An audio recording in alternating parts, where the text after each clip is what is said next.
Um monstro meio homem, meio touro. Preso em um gigantesco labirinto, à espera de sua próxima refeição de carne humana. Este é o estranho mito do Minotauro. Uma bestial e furiosa aberração da natureza que perpetua o símbolo do animal que há em todo homem. Mas essa história esconde uma impressionante realidade.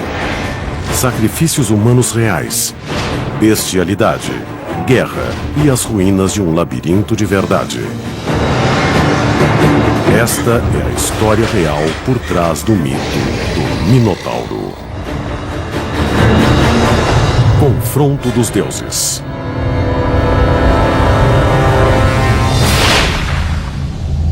Uma pesada porta se fecha atrás de você.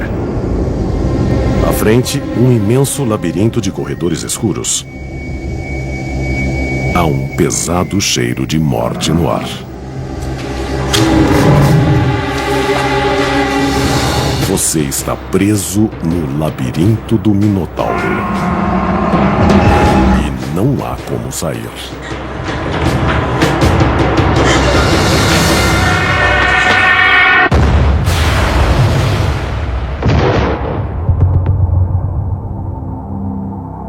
A história do Minotauro era uma história de horror para os gregos antigos. O labirinto era uma câmara da morte, e quem ficava preso ali sabia que só havia um destino possível: ser abocanhado por uma besta voraz, devoradora de homens.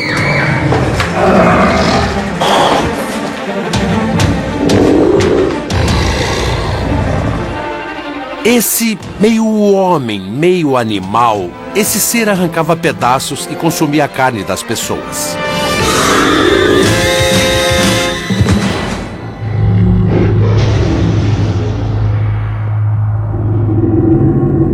O Minotauro é o filho mutante de uma mãe humana e de um pai touro. Ele tem o corpo de um homem muito forte, enorme e poderoso, mas tem a cabeça de um touro com chifres. Ele é parte animal de um lado, e essa parte é ávida e faminta. Ele mata e devora a carne das pessoas que mata. Por outro lado, ele é meio humano, o que dá a ele uma espécie de vulnerabilidade, uma humanidade que fica presa em sua parte animal. Em essência, o mito representa a batalha entre a razão e a selvageria, entre a ordem e o caos. Os gregos antigos que contavam a história orgulhavam-se de ser civilizados. Os gregos acreditavam firmemente que a razão humana é muito poderosa. Mas o Minotauro era inimigo da razão. Um símbolo dos instintos animais interiores ao homem. O Minotauro, o monstro, era a parte indomável da natureza que os gregos tentavam entender. Era uma coisa que eles não conseguiam controlar.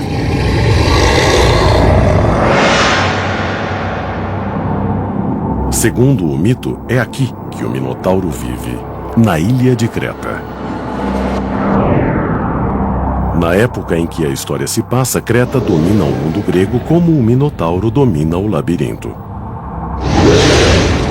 No fim da Idade do Bronze, Creta era realmente a mais importante potência daquela parte do Mediterrâneo. Lugares como Atenas e Esparta se tornariam potências muito importantes no período clássico, mas eram insignificantes até então. Na verdade, tinham de pagar tributos a Creta, que era o maior poder daquela região.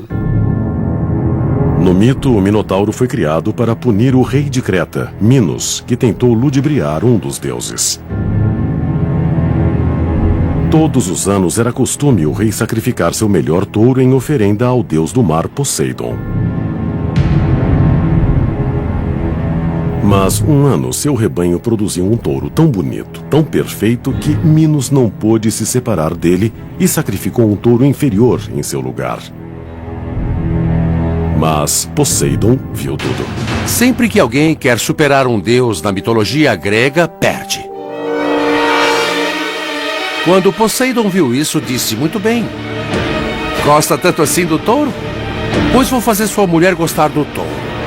E ele fez a mulher de Minos sentir desejo pelo touro. A esposa de Minos, Pasífae, apaixonou-se pelo touro. Acho que o desejo de Pasífae pelo touro simboliza a luxúria animal. Gostamos de nos ver como seres muito racionais, mas na verdade sabemos que no íntimo, uma parte de nós é levada por puro desejo animal. A rainha traçou um elaborado plano para seduzir o touro. Ela vestiu um disfarce de vaca e ficou vagando pelo pasto onde o touro estava, esperando que se aproximasse. É considerado um mito muito estranho, porque Pasífae quer simplesmente cometer um ato de bestialidade. Está apaixonada pelo touro e quer fazer sexo com ele. Parece que uma das preocupações dos antigos gregos e romanos era estabelecer um comportamento sexual apropriado, e fazer sexo com animais era um tabu, que foi muito trabalhado na mitologia. No mundo real, houve cenas míticas e famosas de bestialidade realizadas no Coliseu, onde mulheres escravas foram forçadas a copular com touros apenas para divertir. Muitas vezes, nesses espetáculos reais, os antigos estavam representando o mítico encontro da rainha Pasífae com o touro. Na história, sua estratégia não demora a dar frutos. O touro a espia, é invadido pelo desejo amoroso e a cobre. 9 meses depois, surge o Minotauro.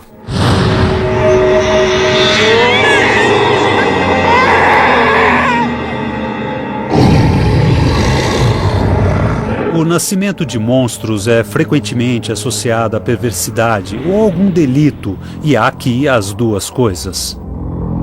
Porque Minos não cumpriu sua parte de um trato e porque Pasífae cedeu a um desejo não natural, a criança nasceu monstruosa e deformada.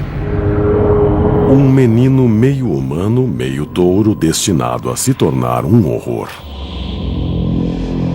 Nós o conhecemos como um monstro, mas ao mesmo tempo ele parece ser vítima de seu destino e por isso eu tenho sentimentos divididos. Eu não posso realmente condená-lo. O Minotauro tem um nome estranho. O pai dele não é Minos, mas a primeira metade do seu nome vem justamente de Minos. A segunda metade, Taurus, é uma palavra que significa touro. Então, Minotauro é o touro de Minos. Para os antigos, esse híbrido de homem e touro era um conceito poderoso e assustador. Os touros eram parte central da civilização grega. Eram até venerados como deuses. Havia muitos sacrifícios e também rituais em volta do culto ao touro, em todo o Mediterrâneo Oriental. O touro representa a virilidade e a força masculinas. E o touro era exatamente isso religiosamente, um ícone da potência e da fertilidade masculinas, além de muita força e poder. O conceito do poder do touro foi levado aos tempos judaico-cristãos, e no presépio se vê um touro insuflando no bebê Jesus a sua força vital.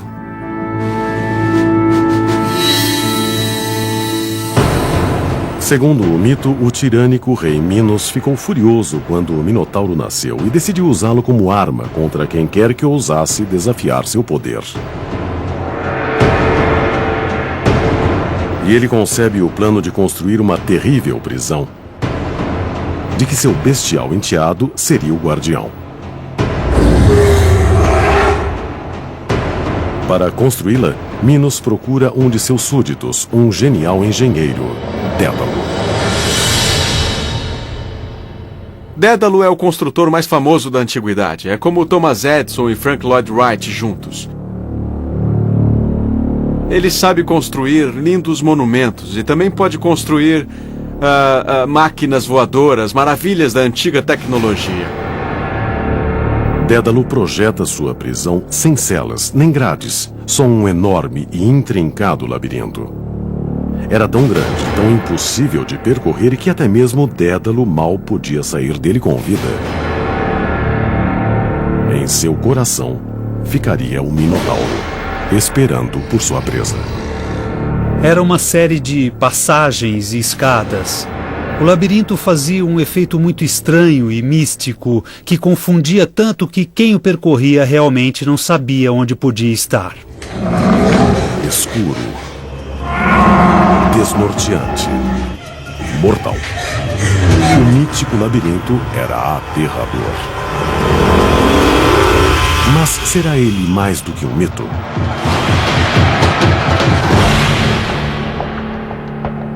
Hoje, na ilha de Creta, há um labirinto subterrâneo que guarda uma inacreditável semelhança com o labirinto do Minotauro. A Caverna de Messara. É uma pedreira subterrânea antiga que, segundo a cultura local, pode ter inspirado o mito. Sinuosas passagens se estendem por mais de 3 quilômetros sem ordem alguma. De fato, muitas das pessoas que ousaram entrar na caverna usaram um cabo para não se perderem. Essa tática será crucial para as vítimas do Minotauro, mais tarde, no mito. Marcas de cinzel encontradas ao longo dos túneis provam que as cavernas foram feitas pelo homem, que foram cavadas com ferramentas antigas. Por séculos, visitantes que vieram explorar este lugar ficaram convencidos de terem encontrado a morada do Minotauro. E muitos deixaram suas marcas. Vamos entrar. Hoje, exploradores ainda enfrentam o desafio de percorrer o labirinto. Seu objetivo é alcançar esta sala central, onde se dizia que o Minotauro residiu. O pessoal vem pra cá pra vencer o medo. E quando vencem, quando cumprem sua missão, escrevem seus nomes aqui e saem felizes. Seria ótimo se fosse o labirinto. Todo mundo quer saber de onde saiu a ideia de um labirinto. E quando se vê em cavernas assim, rapidamente vem à cabeça que aqui pode ter sido o covil do Minotauro. Um antigo labirinto feito pelo homem na mesma ilha onde dizem que o mito aconteceu. É o candidato perfeito para ser o labirinto do Minotauro, exceto por uma coisa. A maioria dos peritos diz que o mito é anterior a essas cavernas. As cavernas foram feitas mais no fim do período greco-romano, e há registro da visita de peregrinos no período. Mas o mito de um labirinto com um Minotauro veio muito, muito depois. Se Messara não é o local que inspirou o mito do labirinto, o que inspirou? A procura por pistas nos reporta novamente ao mito.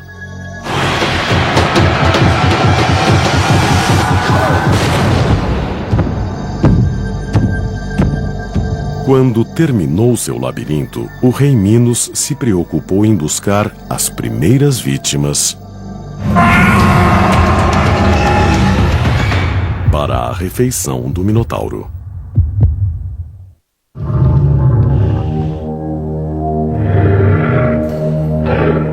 Segundo um antigo mito, a ilha de Creta abrigava um monstro meio homem, meio touro que patrulhava um obscuro labirinto.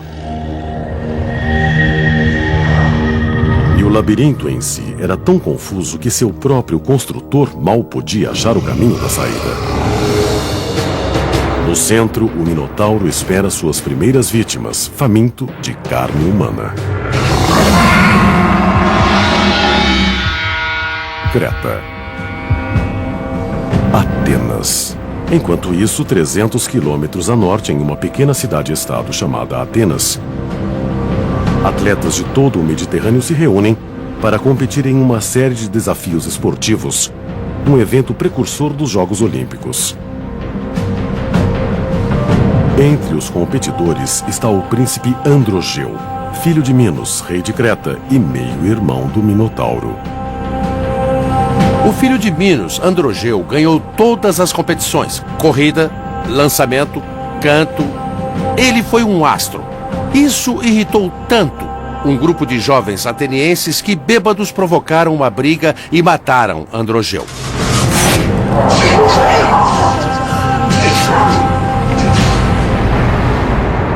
O filho de um rei, morto a sangue frio. era a guerra. Quando a notícia chega a Minos, é claro, sua dor é arrasadora e sua ira e sede de vingança são enormes. O rei Minos decide punir os atenienses do pior modo possível. Servirão de alimento ao Minotauro. A frota cretense lança âncoras em Atenas e lança um ultimato. Larga! Larga! Vamos! Minos exige que mandem 7 rapazes virgens e 7 moças virgens ao Minotauro para serem sacrificados.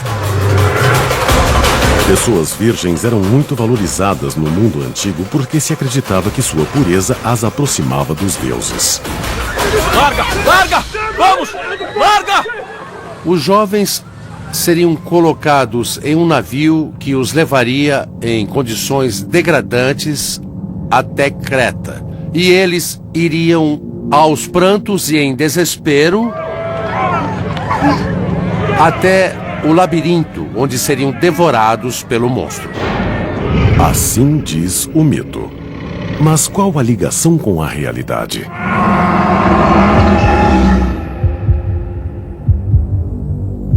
A história simboliza um conflito real e histórico. A batalha épica entre uma velha superpotência e um estado em ascensão. No início da história grega, Atenas e Creta eram realmente inimigas, mas a pesada frota cretense definiu quem era mais forte. Tanto no mito quanto na realidade, era Davi contra Golias. No mito do Minotauro fica clara a superposição simbólica com a história real. A civilização cretense era muito poderosa e subjugou as cidades-estado da Grécia continental. Minos fazer essa exigência tão ultrajante reflete a clara dominação de Creta sobre toda aquela área. Os atenienses contavam a história do Minotauro como propaganda política. O Minotauro representava a tirania de Creta. O labirinto era o poder quase inescapável de Creta e as vítimas simbolizavam o sofrimento de Atenas. O propósito do mito era fazer os cretenses parecerem bárbaros e maus.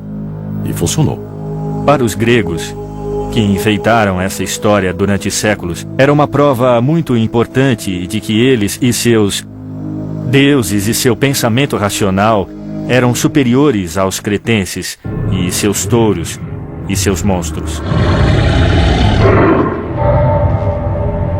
No mito, Atenas é forçada a mandar sacrifícios humanos ao Minotauro a cada 9 anos ou enfrentar uma guerra total contra Creta. Mas por que 9 anos? Por seus registros, parece que compreendiam o movimento da Lua ao passar por várias constelações que passam em ciclos de 9 anos. Essa seria a base para o sacrifício a cada 9 anos. Sempre que houver uma lua cheia no equinócio, será tempo de mandar novos sacrifícios à besta.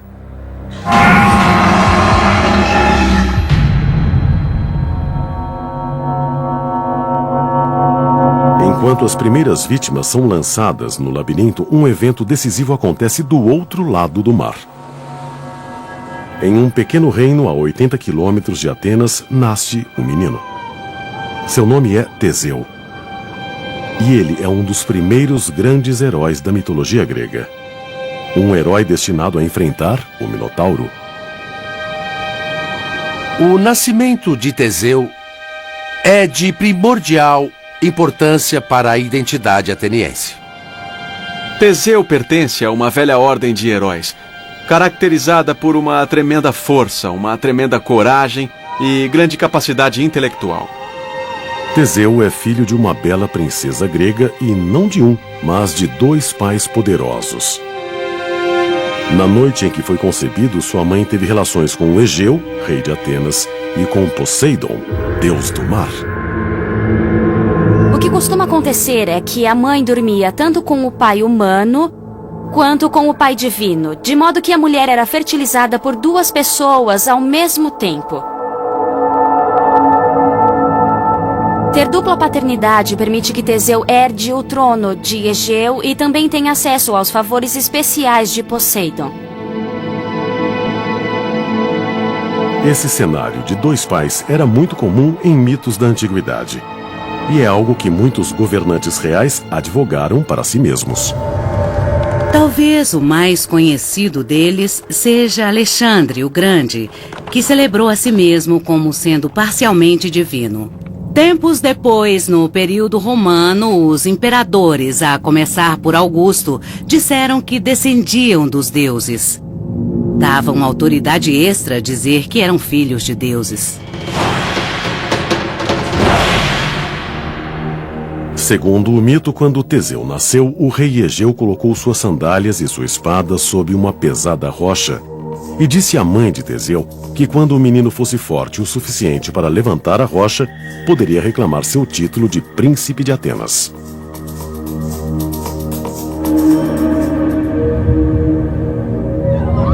Nove anos depois, Creta exige novamente que 7 homens e 7 mulheres sejam mandados em tributo para morrerem no labirinto do Minotauro.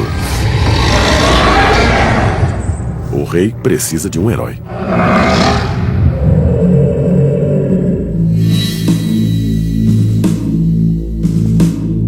Na terceira vez que Creta exige tributo, Teseu está pronto. Ele tem força suficiente para levantar a rocha que esconde as sandálias e a espada do pai. Ele jura entrar no labirinto, lutar com o Minotauro e liberar Atenas da tirania de Creta. É o clássico enfrentamento entre monstro e herói. Mas há várias evidências de verdades por trás da luta.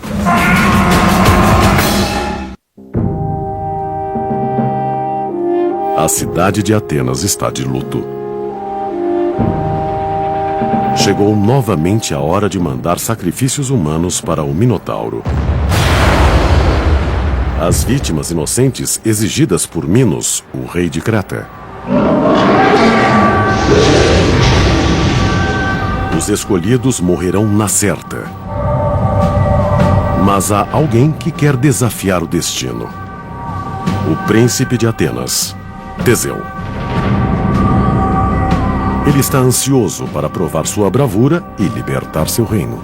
Um herói tem de fazer grandes coisas para ganhar status de herói. Então ele tem de realizar um grande feito para que atenienses não se submetam mais a Minos e para que parem de dar as suas crianças ao Minotauro. A cena está montada. É Teseu, símbolo heróico do que há de melhor no homem, contra o Minotauro, o reflexo selvagem do que o homem tem de pior.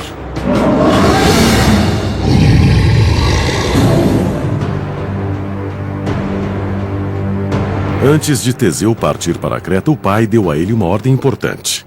Quando e se ele voltasse a Atenas, deveria usar velas brancas ao invés de negras. Assim, ao ver o navio no horizonte, Egeu saberia que o filho estava a salvo.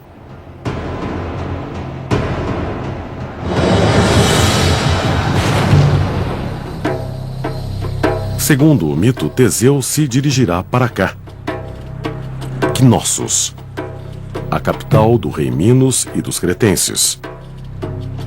Os gregos antigos acreditavam que aí residia o Minotauro e que era a cena de horríveis crimes contra a humanidade.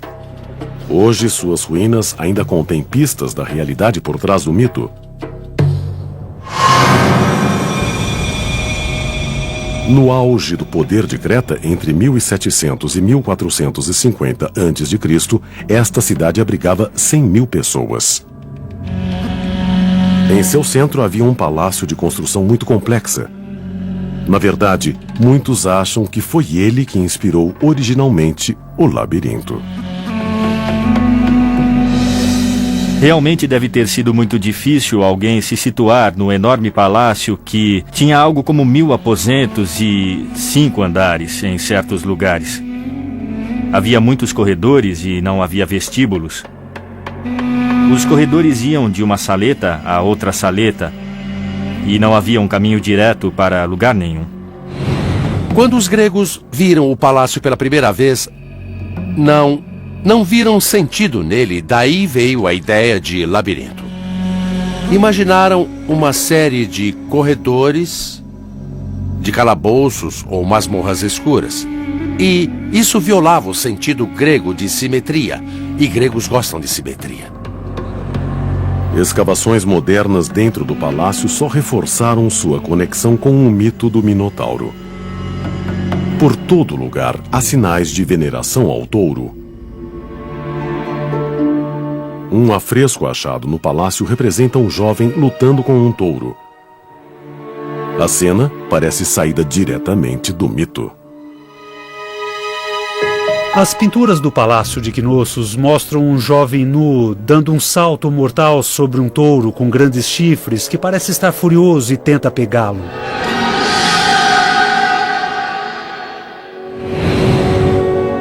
Um antigo palácio que parece um labirinto cheio de artefatos ligados a touros. É fácil ver que esse local pode ter inspirado o mito. Mas as conexões não acabam aí. Arqueólogos desenterraram evidências que sugerem que o rei Minos existiu realmente. Esta é uma sala de trono onde ele está perfeitamente intacto. É o mais velho trono encontrado na Europa e tem 3.500 anos. Também foi encontrada uma inscrição em um idioma antigo que pode até mencionar o nome do rei.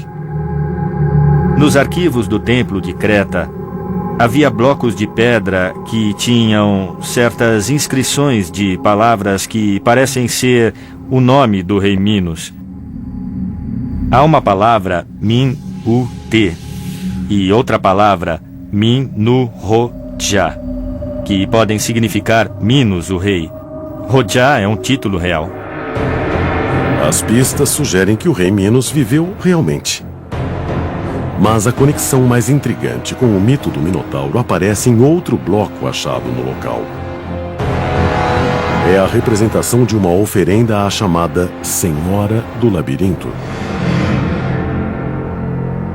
Aqui, por escrito, há uma referência direta ao labirinto do Minotauro. É uma ligação inequívoca entre a cidade de Knossos e o mito. Mas quem era essa Senhora do Labirinto? Sua identidade é um intrigante mistério. Peritos acreditam que foi uma mulher de grande importância no palácio, uma suma sacerdotisa ou talvez a filha do rei. No mito, a filha do rei Minos é Ariadne, e ela tem um importante papel no restante da história. Não sabemos quem é a Senhora do Labirinto, mas pode ter sido Ariadne, principalmente porque ela era sacerdotisa no templo, porque ela era a filha mais velha do rei Minos. Larga! Larga! Vamos! Larga! Assim que Teseu chega à ilha de Creta, Ariadne se sente atraída por ele. Ariadne nota a atitude de Teseu, sua coragem, seu olhar determinado e se apaixona imediatamente por ele. Ela fica vencida pelo seu amor por Teseu e decide então que vai ajudá-lo, porque não quer que ele morra no labirinto como todos os outros. Mas Ariadne tem de agir depressa. Ela procura Dédalo, o criador do labirinto, e implora a ele que explique como se sai dali. Dédalo dá a ela um retroz. Em antigas traduções desse mito, a palavra retroz significa um novelo de fio trançado. Foi isto que Dédalo deu a Ariadne, e a esse fato ficou associada a palavra rastro. E Dédalo disse: "Por que você não usa um novelo de fio? Amarre uma ponta na porta e desenrole o novelo enquanto andar no labirinto. Quando chegar ao centro, vai achar o caminho de volta, seguindo o fio." Nós continuamos a usar esse conceito em exploração submarina. Mergulhadores amarram uma ponta de corda na entrada de um navio naufragado ou de uma caverna, entram, exploram e seguem a corda para sair. A razão, algo que os gregos prezavam acima de tudo, foi o que resolveu o problema. E deu uma resposta simples a uma situação que parecia insolúvel.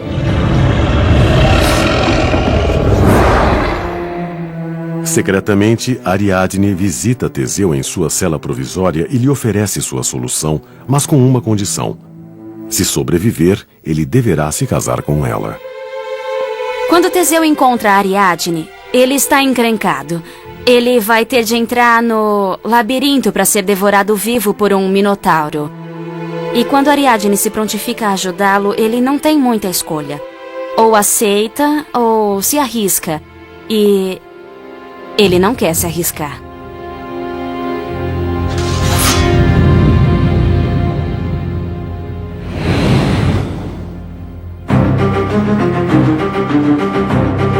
Na manhã seguinte, as 14 vítimas são mandadas ao labirinto.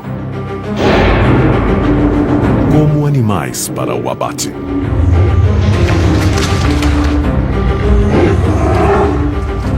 Com seu novelo nas mãos, Teseu caminha na frente.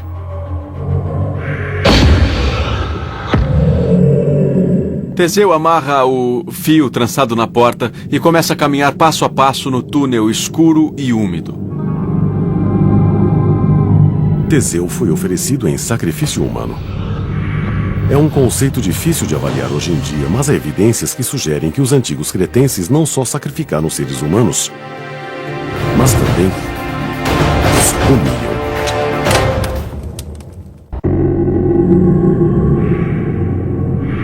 Teseu, príncipe de Atenas, conduz seus companheiros de infortúnio pelo labirinto determinado a enfrentar o Minotauro. Ele tem um novelo de fio trançado nas mãos, de modo que ele ache o caminho de volta. Quanto mais perto ficam os grunhidos do Minotauro, mais Teseu fica resoluto. Mas seus companheiros estão começando a fraquejar. É muito fácil imaginar o terror deles à medida que caminham pelo labirinto. Pense no que é caminhar por corredores escuros, completamente perdidos e sem enxergar nada. Eles sabiam que em algum lugar daquele labirinto havia uma criatura horrenda e canibal que ia devorar a todos.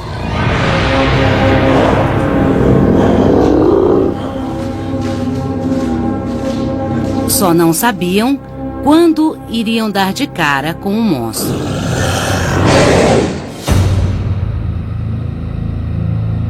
No fundo do labirinto, o Minotauro se impacienta.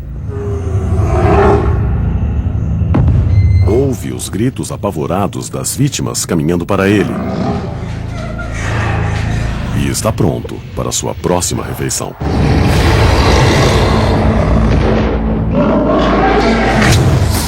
Ele é o inimigo que Teseu precisa derrotar para libertar Atenas da tirania de Creta. Assim diz o mito. Mas qual a ligação com a realidade?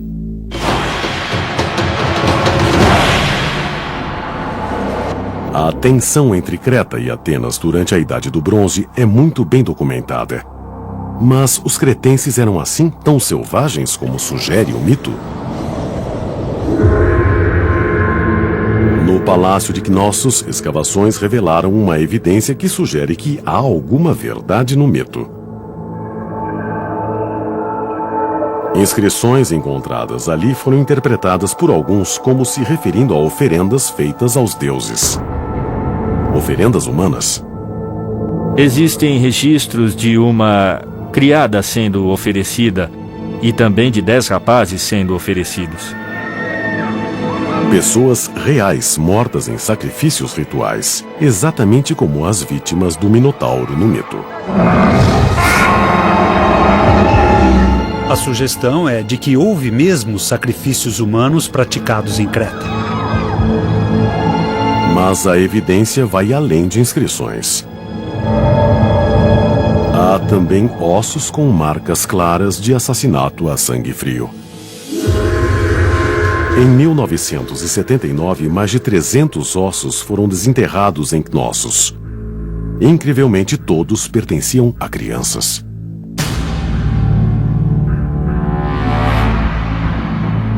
Cerca de 25% dos ossos têm marcas feitas por uma lâmina fina, do tipo que seria usada para separar a carne do osso. Os ossos tinham marcas de facas, tinham cortes, marcas nas laterais. Então fica realmente muito difícil dizer que não houve um massacre, talvez até canibalismo. Não há outra forma de interpretar essa evidência. Ossos de carneiros também foram descobertos no mesmo lugar dos ossos humanos, todos com marcas similares. Esse tipo de marca se parece muito com as marcas deixadas quando desossam e preparam animais para comer. Isso sugere que os antigos cretenses não só ofereciam humanos em sacrifício, mas também os comiam. Será a fome do Minotauro por carne humana uma mensagem em código sobre canibalismo? É o crime mais repulsivo e abominável que se pode imaginar. É o modo perfeito de demonizar alguém. Podemos imaginar que os gregos espalharam essa história sobre os cretenses, de que eram pessoas horríveis, de que eram monstros, de que eram até canibais.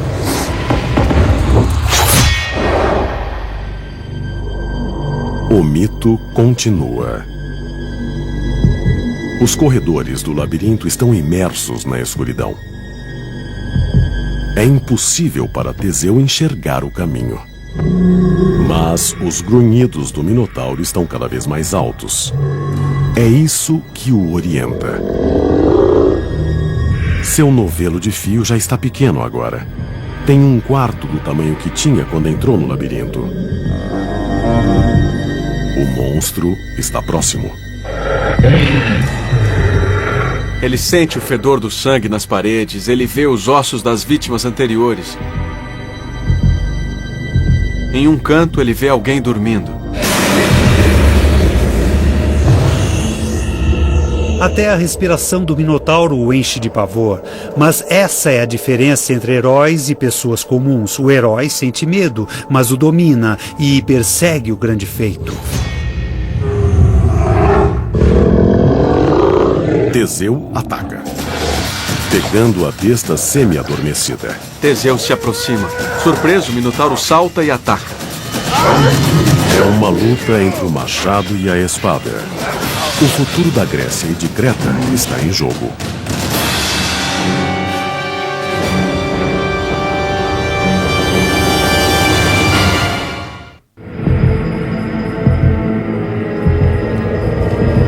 Quase ao amanhecer, os sons de uma luta ecoam pela noite.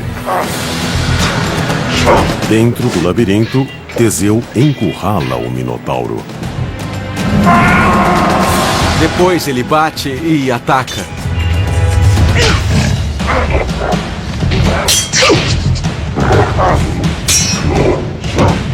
Antes do monstro perceber, Teseu domina a situação. O Minotauro luta e cambaleia. O herói prepara o golpe final.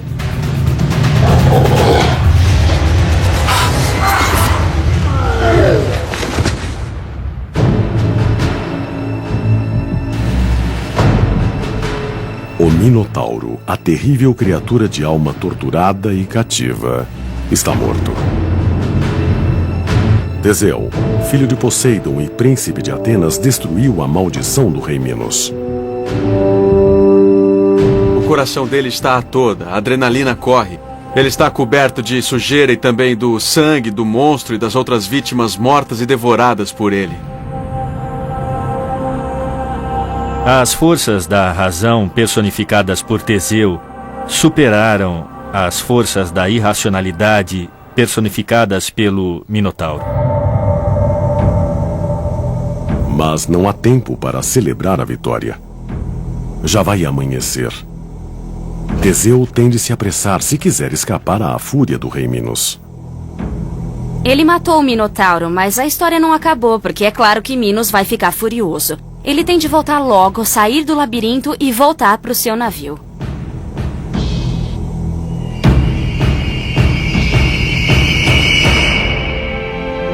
Ele puxa o fio de volta e conduz os jovens atenienses para fora do labirinto. Eu posso imaginar a alegria que devem ter sentido esses jovens quando viram que seu destino não foi o que tinha sido pensado e que o destino tinha sido mudado pelo feito do herói.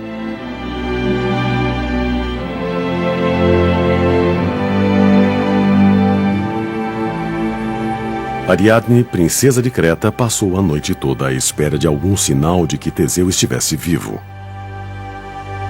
Ele prometeu se casar com ela se escapasse vivo do Minotauro, e ela pretende cobrar a promessa. Pouco antes do amanhecer, ela vai se encontrar com ele e o navio levanta velas para Atenas. É um momento decisivo na mitologia grega. O ato de Teseu matar o Minotauro é algo simbólico, pelo qual um herói de Atenas finalmente derruba o jugo cretense. É um símbolo da Grécia vencendo Creta. Um símbolo de bravura humana e engenhosidade. De modo que a história inspirou os jovens a serem leais para com a sua cidade e a se sacrificarem pelas glórias da sua cidade. E, no fim, a se tornarem cidadãos de uma cidade democrática.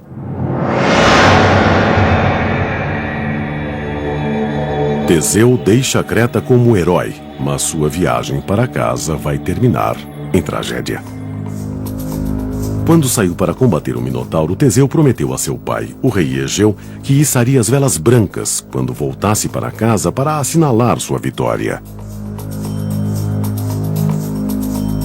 Todas as manhãs, durante meses, Egeu vai ao mesmo rochedo e procura avistar o navio. Quando finalmente ele aparece no horizonte, está com velas negras. O rei fica desconsolado, achando que o filho tinha sido devorado pelo Minotauro. Em seu desespero, Egeu salta do rochedo para o mar e para a morte. Até hoje, esse mar se chama Egeu, em honra ao pai de Teseu. Teseu falha ao não usar as velas brancas. O conto original não dá explicação de por que ele se esqueceu do que prometeu. Mas o final do mito sugere uma despreocupação típica da juventude. Essa é a explicação. Ele ficou empolgado com a vitória, estava chegando em casa e se esqueceu de trocar as velas. A súbita morte de Egeu é uma consequência chocante.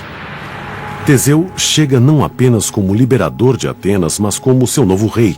O rei que, segundo o mito, transformaria a cidade de simples fortaleza do exército em superpotência regional. Neste mito, a ascensão de Atenas ao status de potência é totalmente creditada a Teseu. E o mito parece ter sido escrito em parte para provar isso. Ao adotar Teseu como seu herói fundador, os atenienses deram uma mensagem. Disseram que a longa dominação de Creta estava terminada e que havia uma nova liderança, Atenas. Atenas viria a ser a cidade-estado dominante do mundo grego, enquanto Creta seria conquistada e desmoronaria. Mas muito tempo depois dos dois reinos desaparecerem na história, o mito de Teseu e o Minotauro perdura. E como todo bom mito, revela detalhes da natureza humana que são tão relevantes hoje quanto foram há 3.000 anos. Existem muitas leituras possíveis da história do Minotauro. Pode-se ver o labirinto como a mente humana. Um lugar sombrio que tentamos explorar sempre que estamos conscientes. Ou como nossa natureza animal que nos impele a matar. Os mitos sempre revelam partes de nós mesmos que habitualmente esconderíamos. Aspirações, desejos, meios ocultos com que enfrentamos o mundo nas lutas fundamentais da experiência humana.